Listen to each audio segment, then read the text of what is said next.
ನಮಗೆ ಏನ್ ಬೇಕಾಗಿದೆ?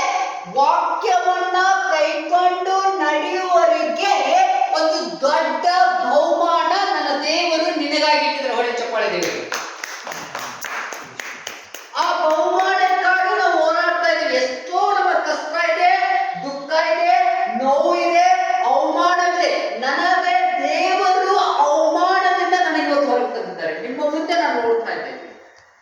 ಯಾಕಂದ್ರೆ ತಡವಾಗಿದ್ದರೂ ಅದು ಏನ್ ಮಾಡ್ತದೆ? ತಕ್ಕ ಸಮಯದಲ್ಲಿ ದೇವರು ಉತ್ತರ ಕೊಡುವಾತನಾಗಿದ್ದಾನೆ. ನಾವು ಸಾಯುವಾಗ ನಂಬಿಗಸ್ತನಾಗಿ ಯೋಬನ ಹೇಳ್ತಾನೆ. ಯೋಬನ ಕುಟುಂಬದಲ್ಲಿ ಜೀವನ ಏನಾಯ್ತಪ್ಪ ಅಂದ್ರೆ ಯೋಬನು ಸಾಯುವವರೆಗೂ ನಂಬಿಗಸ್ತನಾಗಿದ್ದಾನೆ. ಅವನು ಯೋಬನ ಕುಟುಂಬದಲ್ಲಿ ಅನೇಕ ಸಮಸ್ಯೆಗಳು ಬಂದವು, ಅನೇಕ ರೋಗಗಳು ಬಂದವು. ಯೋಬನ ಕುಟುಂಬದಲ್ಲಿ ಎಲ್ಲ ಅವನ ಆಸ್ತಿ ಪಾಸ್ತಿ ಹಾಳಾಯಿತು. ಅವರ ಒಂಟೆ ಕುದುರೆಗಳು ಅವರ ಎಲ್ಲ ಬೆಂಕಿ ಬಿದ್ದು ಸುಟ್ಟು ಹೋಯಿತು. ಅರ್ಥ ಆಗ್ತದೆ? ಎಲ್ಲ ಸುಟ್ಟು ಹೋದ ಕೂಡಲೇ ಆದ್ರೂ ಕೂಡ ದೇವರು ನನಗೆ ಹಾಳು ಮಾಡಿದಾನೆ, ನನ್ನ ಜೀವಿತ ಹಿಂಗಾಗಿದೆ ಅಂತ ಒಂದು ಕೂಡ ಅವನ ಮಾತು ಗುರುಗಟ್ಟಿರ್ಲಿಲ್ಲ. ಗುರುಗಟ್ಟದ ಯಾಕೆ ಗುರುಗಟ್ಟಿಲ್ಲ ಅಂದ್ರೆ ಅವನು ಹೇಳ್ತಾನೆ, ದೇವರು ಕೊಟ್ಟಿದ್ದನ್ನ ದೇವರು ತೆಗೆದುಕೊಂಡಿದ್ದಾನೆ. Price lord. ದೇವರು ತೆಗೆದುಕೊಂಡಿದ್ದಾನೆ ಅಂತ ಒಂದೇ ಮಾತು ಹೇಳಿದ್ರು. ಆದ್ರೆ ಯೋಬನ ಹೆಂಡತಿ ಏನ್ ಹೇಳ್ತದಾಳಂದ್ರೆ ಅವನ ಜೀವಿತದಲ್ಲಿ ದೇವರೊಂದು ಏನ್ ಹೇಳ್ತಿದ್ದಾನೆ, ಸೈತಾನನು ಯಾರು ನಂಬಿಗಸ್ತನಾಗಿ ಈ ಲೋಕದಲ್ಲಿ ಇದ್ದಾರೆ ಅಂತ ಹೇಳಿರುವಾಗ ಯೋಬನಿಗೆ ಒಂದು ಗಮನಿಸಿದ್ಯಾ ಅಂತ ಕೇಳ್ತಾನೆ. ಏನು? ಯೋಬನಿಗೆ ನೀನು ಗಮನಿಸಿದ್ಯಾ ಅಂತ ಕೇಳಿರುವಾಗ ದೇವರು ಯೋಬನಿಗೆ ಸೈತಾನದ ಮುಖಾಂತರ ಒಂದು ಅವಕಾಶವನ್ನು ಕೊಡ್ತಾರೆ. ಹಲ್ಲೆಲೂಯಾ. ಆ ಸೈತಾನದ ಅವಕಾಶವನ್ನು ಕೊಡುವಾಗ ಒಂದು ಸಮಯ ಕೊಡ್ತಾರೆ ಯೋಬನಿಗೆ. ಸೈತಾನನಿಗೆ ದೇವರು ಏನ್ ಹೇಳ್ತದಂದ್ರೆ, ಸೈತಾನನು ನೀನು ಎಲ್ಲಾ ಅವನಿಗೆ ಏನ್ ಮಾಡು, ಅವನ ಆಸ್ತಿ ತಗೋ, ಅವನ ಮನೆ ತಗೋ, ಅವನ ಹಾಳು ತಗೋ, ಎಲ್ಲಾ ತಗೋ, ಆದ್ರೆ ಅವನಿಗೆ ಒಂದೇನ್ ಮಾಡು, ನೀನು ಅವನಿಗೆ ಪ್ರಾಣ ತೆಗಿಲಿಕ್ಕೆ ನಾನು ಅಧಿಕಾರ ಕೊಡಲ್ಲ. Praise the lord. ನಿನ್ನ ಪ್ರಾಣವನ್ನ ತೆಗಿಲಿಕ್ಕೆ ನಾನು ನಿನಗೆ ಅಧಿಕಾರ ಕೊಡುವುದಿಲ್ಲ. ಎಲ್ಲ ಸೈತಾನನ ಅವನ ಜೀವನದಲ್ಲಿ ಎಲ್ಲವನ್ನ ಕಳ್ಕೊಂಡಿರ್ತಾನೆ. ಆದ್ರೆ ದೇವರ ಜೊತೆಯಲ್ಲಿ ನಾವು ಇರುವಾಗ ತನಗೆ ಅಂತ ಏನ್ ಹೇಳ್ತಾರೆ, ಸಾಯುವಾಗ ಅವನ ಮೈ ಮೇಲೆ ಯಾವ ಗುಳ್ಳೆಗಳಿರ್ತವೆ? ದೊಡ್ಡ ದೊಡ್ಡ ದೊಡ್ಡ ಗುಳ್ಳೆಗಳಾಗ್ತವೆ. ಅವನ ಊಟಕ್ಕೆ ಏನು ಕೊಡ್ತಾ ಇದ್ರೆ, ಊಟಕ್ಕೆ ನಾಯಿಗಳು ಅವನಿಗೆ ಮೈಗಳನ್ನ ನೆಕ್ತಿದ್ದಾರೆ. ಏನು? ಎಲ್ಲ ಅವನ ಮೈಗಳು ಗುಳ್ಳಿ ಗುಳ್ಳಿ ಗುಳ್ಳಿ ಗುಳ್ಳಿ ಕಾಣ್ತಿರ್ತಾವ. ಎಂತೆಂತ ಸಾಯ್ತಾ ಇದ್ದಿ, ಎಲ್ಲಾ ಹೋಗಿದ, ಆದ್ರೂ ದೇವರೇ ಅಂತ ಇದ್ದಿ. Praise the lord. ಏನಂತೆ?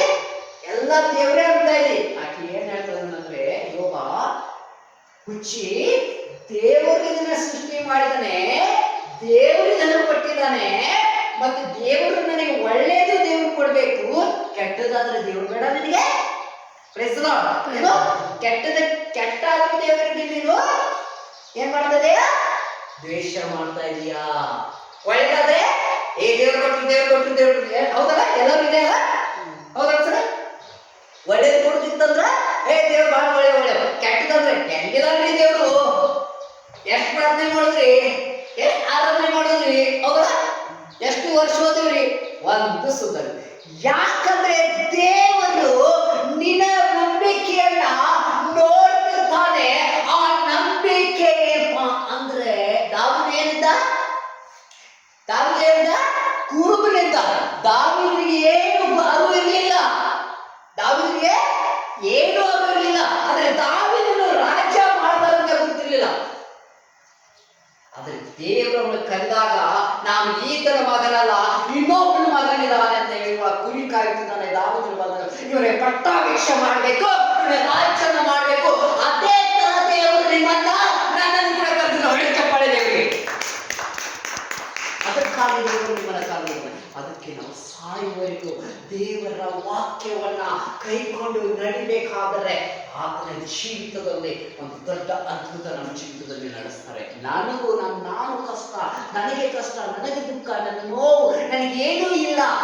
ಎಲ್ಲರೂ ಹೇಳ್ತಿದ್ರು ಅವನು ಏನು ದುಡಿಯಲ್ಲ, ಅವನು ಏನು ಪ್ರಾರ್ಥನೆ ಮಾಡಲ್ಲ. ನನ್ನ ಪ್ರಾರ್ಥನೆ ಬಿಟ್ಟರೆ ನಾನು ಎಲ್ಲಿ ಹೋಗಲ್ಲ. ಒಂದೇ ಪ್ರಾರ್ಥನೆ ಏನಪ್ಪಾ ಅಂದ್ರೆ, ನನ್ನ ಜೀವಿತ ಒಂದು ಸತ್ಯವೇದ ಬಿಟ್ರೆ ನನ್ನ ಜೀವಿತವಿಲ್ಲ. ಸತ್ಯವೇದ ಯಾಕೆ ಬಿಟ್ರೆ ಜೀವಿತವಿಲ್ಲ ಅಂದ್ರೆ, ಯೇಸು ಸ್ವಾಮಿ ಮಾತು ಹೇಳಿದ್ರು.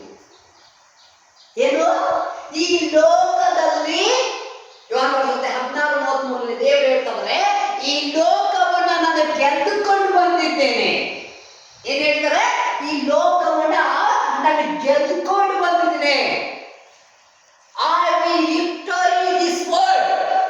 ಇದು ಗೆದ್ದುಕೊಂಡು ಬಂದಿದ್ದೇನೆ.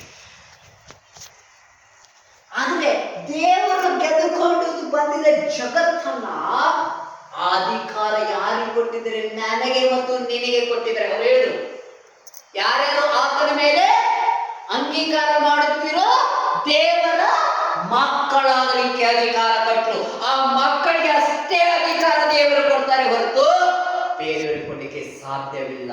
ಅವ ಯಾವಾಗ ದೇವರ ವಾಕ್ಯವನ್ನ ಕೈಕೊಂಡು ನಡೆಯುವವನೇ ಅವನು ಧನ್ಯನು. Praise the lord. ಅದಕ್ಕಾಗಿ ದೇವರು ಈ ಸತ್ಯವೇದವನ್ನ ನಮ್ಮ ಕೈಯಲ್ಲಿ ಒಪ್ಪಿಸಿಕೊಟ್ಟಿದ್ದಾರೆ. ಈ ಸತ್ಯವೇದವನ್ನ ನಮ್ಮ ಕೈಯಲ್ಲಿ ಒಪ್ಪಿಸಿಕೊಟ್ಟಿದ್ದಾರೆ. ನಾನು ಒಂದು ಸಂದೇಶ ಹೇಳಿಕ್ಕೆ ಹೋಗ್ತಾ ಇದ್ದೆ. ಒಂದು ಎಲ್ಲಿಪ್ಪ ಅಂದ್ರೆ ಬಳ್ಳಾರಿ. ಏನ್ ಸಂದೇಶ? ಮಾಸ್ಟರ್ ಬೈಬಲ್ ಓದ್ತಾ ಇದ್ರೆ ಪ್ರಾರ್ಥನೆ ಮಾಡ್ತಾರೆ, ಕೈಯಲ್ಲಿ ಬೈಬಲ್ ಓಪನ್ ಮಾಡಲ್ಲ. ದೇವರ ವಾಕ್ಯ ಹೇಳಿದ್ರು, ನನ್ನ ದೇವರ ಆತ್ಮ ಏನ್ ಹೇಳ್ತಾರೆ ನನಗೆ ಯೋಹಾನ 16:13 ನೀನು ಯಾವ ಸಮಯದಲ್ಲಿ ಎಲ್ಲಿ ನಿಲ್ಲುತ್ತಿದೆಯೋ ಸತ್ಯವೇದ ಆತ್ಮವು ಆ ಸತ್ಯದ ವಾಕ್ಯ ನಿನ್ನ ಬಾಯಿಂದ ನಾನು ತೆಗಿತೇನೆ ಅಂತ. ಇದು ಮೇನ್ ಇಂಪಾರ್ಟೆಂಟ್. ಇದು ಮೇನ್ ಇಂಪಾರ್ಟೆಂಟ್. ದೇವರ ಆತ್ಮವು ನಡೆಸಲಿಕ್ಕೆ ಏನ್ಬೇಕಂದ್ರೆ ದೇವರ ಜೊತೆ ನಾವು ಯಾವಾಗ ಇರ್ತೇವೋ ಆವಾಗ ದೇವರು ನಮ್ಗೆ ಏನ್ ಮಾಡ್ತಾರೆ? ಒಂದಾಗಿ ಪ್ರೀತಿಸಲಿಕ್ಕೆ ಕರೆ ಮಾಡ್ತಾರೆ. ಆ ಪ್ರೀತಿ ಎಲ್ಲಿಪ್ಪ ಅಂದ್ರೆ ದೇವರ ವಾಕ್ಯ, ದೇವರ ಕೃಪೆ, ದೇವರ ಅಭಿಷೇಕ.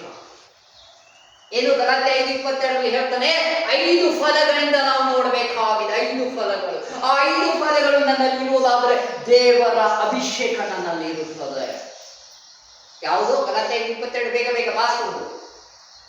ನಾನು ಮುಗಿಸ್ತೇನೆ, ಸಮಯ ತಗೊಳ್ಳೋದು. ಈಗ ಫಸ್ಟ್ ಸಿಕ್ಕರೆ ಆದರೆ ದೇವರ ಆತ್ಮನ ಉಂಟಾಗುವ ಫಲವೇನೆಂದರೆ ಪ್ರೀತಿ, ಸಂತೋಷ, ಸಮಾಧಾನ, ದೀರ್ಘ ಶಾಂತಿ, ದಯ, ಉಪಕಾರ, ನಂಬಿಕೆ, ಸದತ್ವ, ಕ್ಷಮೆದಮೆ. ಇಂಥವರನ್ನು ಯಾವ ಧರ್ಮಶಾಸ್ತ್ರಕ್ಕೂ ಅಪೇಕ್ಷಿಸುವುದಿಲ್ಲ. ಕ್ರಿಸ್ತ ಯೇಸುವಿನವರು ತಮ್ಮ ಶರೀರ ಭಾವವನ್ನು ಅದರ ವಿಷಾವಲಕ್ಷಣ ಸ್ವಚ್ಛವಾದ ಸಹಿತ ಶಿಲುಬೆಗೆ ಹಾಕಿದವರು.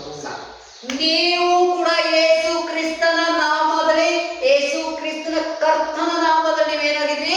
ಶಿಲುಬೆಗೆ ಹಾಕಿಕೊಂಡು ದೀಕ್ಷಾಸ್ಥಾನ ತೆಗೆದುಕೊಂಡು ನೀವು ದೇವರ ಮಕ್ಕಳಾಗಿದ್ದೀರಿ. ಹಾಗೆ ದೇವರ ಮಕ್ಕಳಿಗೆ ಆಗೋದಿಲ್ಲ. ಇಡೀ ಜಗತ್ತನ್ನ ಯೇಸು ಸ್ವಾಮಿಗೆ ಆರಾಧನೆ ಮಾಡ್ಲಿಕ್ಕಾಗಲ್ಲ. ಯೇಸು ಸ್ವಾಮಿ ಏನ್ ಹೇಳ್ತದ್ರೆ? ಎಲ್ಲರನ್ನ ನಾನು ಆರಿಸಿಕೊಂಡಿಲ್ಲ. ಯಾಕೆ 12 ಮಂದಿ ಶಿಷ್ಯರನ್ನ ಆರಿಸಿಕೊಂಡಿದ್ದಾರಂದ್ರೆ ಅವರು ಜ್ಞಾನವಿಲ್ಲದವರಾಗಿದ್ದರು, ದೇವರ ಗುರುತು ಇಲ್ಲದವರಾಗಿದ್ದರು. ನಾವು ಯಾವಾಗ ದೇವರ ಗುರುತನ್ನ ನಾವು ತೆಗೆದುಕೊಂಡು ಬಂದಿದ್ದೇವೋ ಆತನ ಮುದ್ರೆ ನಮ್ಮ ಉಂಗುರಾಗಿ. ಹಗ್ಗಾಯ 2:23. ಹಗ್ಗಾಯ 2:23. ನನ್ನ ದೇವರು ನಿನಗೆ ಏನ್ ಮಾಡಿದಾರಂದ್ರೆ ನನ್ನನ್ನ ಅವರು ಆತನ ಬೆರಳಿನಲ್ಲಿ ಒಂದು ಉಂಗುರ ಮಾಡಿಕೊಂಡು ನಮ್ಮನ್ನು ಮಾಡಿಕೊಂಡಿದ್ದಾರೆ. ಒಂದು ಉಂಗುರವನ್ನ ಮಾಡಿಕೊಂಡಿದ್ದಾರೆ. ಬೇಗ ವಚನ ಓದಿ ನಾವು ಪ್ರಾರ್ಥನೆ ಮಾಡೋಣ. ಹಗ್ಗಾಯ 2:23. ಬೇಗ ಬೇಗ ಪಾಸ್ ಹೋಗ್ಬೇಕು.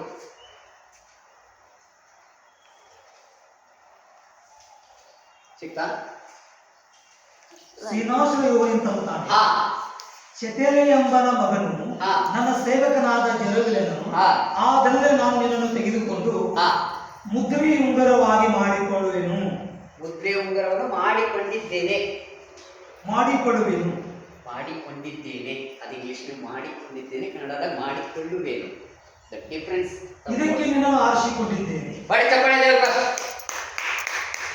ಏನೋ ಇದಕ್ಕೆ ನಾನು ಆರಿಸಿಕೊಂಡಿದ್ದೇನೆ. ದೇವರ ಉಂಗುರ ಹಾಕೋಬೇಕಾದ್ರೆ ಏನ್ ಮಾಡ್ಬೇಕು?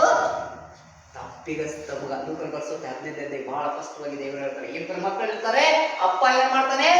ಎಲ್ಲ ಬಿಟ್ಟಿರ್ತಾನೆ. ಆದ್ರೆ ಅಪ್ಪ ಎಲ್ಲ ಹಾಳು ಮಾಡಿದ ಮಗನಿಗೆ ಏನ್ ಮಾಡ್ತಾನೆ? ನನ್ನ ಮಗನನ್ನು ಅಪ್ಪಿಕೊಂಡು ಅವನ ಏನ್ ಮಾಡ್ತಾನೆ? ಔತಣವನ್ನ ಸಿದ್ಧ ಮಾಡಿ, ಆತನ ಮೊದಲಿಂಗನ ಮಾಡಿ, ಔತಣಕ್ಕೆ ಸಿದ್ಧ ಮಾಡಿ, ಒಂದು ಕೊರಿಗಾದ ಏನು ಕೊಯ್ತಾನೆ. ಆಕಳ ಕೊರಿ ಕೊಯ್ದು ಏನ್ ಮಾಡ್ತಾನೆ? ಔತಣವನ್ನ ಸಿದ್ಧ ಮಾಡ್ತಾನೆ. ಅವಳಿಗೆ ಏನ್ ಮಾಡ್ತಾನೆ? ಬಲುಪೀಠವನ್ನು ಅರ್ಪಿಸ್ತಾನೆ. ನಾವು ತಪ್ಪಿ ಹೋದ ಕುರಿಗಳಾಗಿದ್ದೇವೆ. ಆ ಕುರಿಯನ್ನ ದೇವರು ಏನ್ ಮಾಡ್ತಾರೆ? ಪ್ರೀತಿಯಿಂದ ಅಪ್ಪಿಕೊಂಡು ಬಾಣನ ಮಗನೇ, ಬಾಣನ ಮಗಳೇ ಅಂತ ಹೇಳಿ ಪ್ರೀತಿ ಮಾಡ್ತಾರೆ. ನನ್ನ ಪ್ರಿಯರೇ, ಹಲ್ಲೆಲೂಯಾ, ಪ್ರೈಸ್ ದಿ ಲಾರ್ಡ್. ನಾವು ಎದಕ್ಕಾಗಿ ಬಂದಿದ್ದೇವೆ? 3 ವಿಷಯಗಳನ್ನ ನಾನು ನಿಮಗೆ ಸ್ಪಷ್ಟವಾಗಿ ಹೇಳಿದ್ದೇನೆ. ಒಂದು, ನಂಬಿಕಸ್ಥನಾಗಿರ್ಬೇಕು. ದೇವರ ಜಯದಲ್ಲಿ ನಾವು ನಿಲ್ಲಬೇಕು.